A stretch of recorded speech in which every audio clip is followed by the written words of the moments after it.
पिछले पार्ट में हम देख चुके हैं जिनजिन को उल्टी और चक्कर आ रहा था। आगे हम देखेंगे। आई सजेस्ट पार्ट 4 से पहले पिछला पार्ट भी देख लीजिए, जिसका लिंक आपको ऊपर आई बटन पर मिल जाएगा।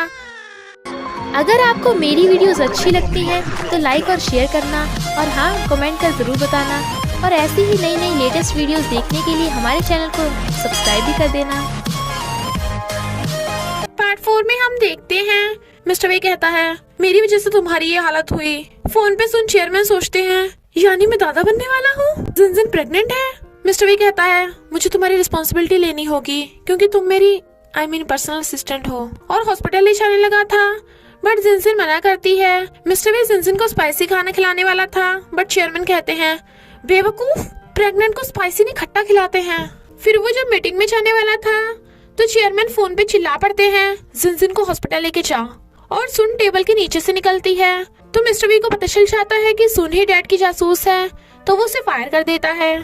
सुन सैड थी कि उसके छोटे भाई उस पे हंसेंगे जो अभी स्कूल में है, तो जिनजिन सोचती है छोटे भाई स्कूल में और सुन बेरोजगार है, तो कहती है अगर तुम्हें मेरी हेल्प की जरूरत हो तो बता देना। सुन को लगता है वो उससे गुस्सा होगी, पर जिनजिन उसे अपने फ्रेंड मानती है। लिंगटिंग उसे घर छोड़ के आने वाला था, तो वो उससे पूछती है, क्या तुम उसे नफरत करते हो? वो मना कर देता है और उसे स्कूटर पे बैठकर उसे पकड़ने को कहता है, तो वो खुश होती है। जिनजिन सुन के लिए सैड थी और मिस्टर वी से बात करने वाली थी, बट वो कहता है, मैं उस पे दया नहीं दिखा सकता और आगे से तुम पे भरोसा रखूंगा, प्लीज मेरी साइड रहना। ये सुन जिनजिन को कुछ होता है। सुन के बदले का सारा काम जिनजिन कर रही थी क्योंकि बाकी एम्प्लॉयज अपने काम में बिजी थे, इसलिए मिस्टर वी खुद करने लगता है। जाओ कहता है, तो बिना बताए जिनजिन की हेल्प कर रहा है, पर क्यों, क्या? ही वाज लाइक, अपना मुंह बंद करके काम करवा वरना हाफ सैलरी कट। तो जाओ काम कराने लगता है। इधर ये डैड का हैप्पी बर्थडे सेलिब्रेट कर रहे थे। डैड की विश थी कि जिनजिन को अच्छा सा बॉयफ्रेंड मिले और उसकी अच्छी सी शादी हो। लिंगटिंग उन्हें ईयरफोन गिफ्ट देता है, तो अंकल डैड को उन्हें यूज करना सिखाने लगते हैं। फिर वो जिनजिन को भी लकी ब्रेसलेट देता है, ये बोलकर कि ये फ्री था, तुम रख लो। वो कहती है, पिंक तो गर्ल्स के लिए होता है। वो कहता है, जिनजिन तुम लड़की हो। शी वाज लाइक, ओह हाँ, इनफैक्ट वो कपल ब्रेसलेट है जो उसने उसी के लिए खरीदा था। तो कहता है, अब हम कपल्स हुए, और अपना ब्लू ब्रेसलेट दिखाता है। तो वो छीनने लगती है क्योंकि जिनजिन को ब्लू ब्रेसलेट चाहिए, पर अंकल ली इसे रोमांस समझ रहे थे। तीनों कार्ड्स गेम खेल रहे थे। जिनजिन पूछती है कि वो सुन की हेल्प कैसे करे, तो वो बताते हैं कि उसे लंच पे लेके जाए और शॉपिंग कार्ड भी दे सकती है। सुन सैड बैठी थी, तभी उसे जिनजिन साथ लंच करने को कहती है, तो वो खुश होती है और बार बार उसका गुड नाइट सुन रही थी। नेक्स्ट डे जिनजिन को पता चलता है कि मिस्टर वी ने पूरी रात बैठ के काम किया। सोता देख उसे कपड़ा उड़ाने लगी थी, बट वो उठ जाता है। फिर वो उसकी हेल्प के बदले उसे स्ट्रीट फूड खिलाने लेके जाने वाली थी, बट वो कहता है, मैं अच्छे से रेस्टोरेंट में खाना खाऊंगा, तुम बिल पे करने के लिए रेडी हो? जिनजिन को हाँ करनी पड़ती है। जाओ समझ जाता है कि मिस्टर वे जिनजिन को कपल रेस्टोरेंट में लेके जाएगा और बिल एडवांस में पे कर देगा, यानी डेट पे लेके जा रहा है। पकड़ा गया। जिनजिन और सुन लंच पे आए थे। सुन कहती है, मैंने ऐसी डिश नहीं देखी। तो जिनजिन को लगता है कि बेचारी सुन अपने छोटे भाइयों के साथ बड़ी गरीबी से रहती होगी, तो वो उसे और खाने को देती है और पूछती है, क्या तुम्हें दूसरी जॉब मिल गई? सुन कहती है, मुझ में कुछ खास स्किल्स नहीं है, तो अच्छी जॉब नहीं मिलेगी, इसलिए घर पे काम करूंगी।